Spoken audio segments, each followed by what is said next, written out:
Okay, so Brennan, here's your 5.1 to 5.4 quiz. Only a few questions. Let's make sure we get them all right. Do these, check your work using Slater. So the first one you're supposed to do is number 2, which is right here.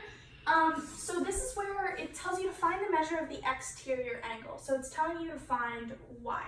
Remember, for exterior angles, we can find that by adding the two non-adjacent angles. This is a right angle, so what's its measure? 90 degrees. So we know that this angle, 90, plus this 6x is going to equal 1. Oh gosh, now we have two variables. How do we deal with two variables? We have to write a system, which means we need another equation. Looking at these, they're along the same straight line. So by our linear pairs postulate, I think that's what it's called, 5x plus 2 plus y adds up to what? 180 plus y equals 180.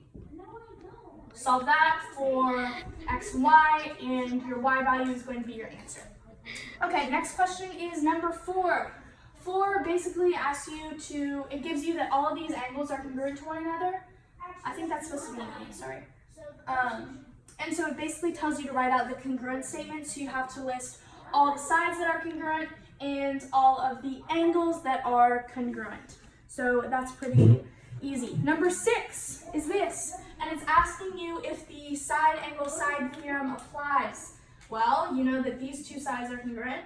These two polygons share the same side length, so that has to be congruent to itself. And it gives you that these angles are congruent. You need to determine whether that's enough information for SAS. Okay? Moving on to number 12.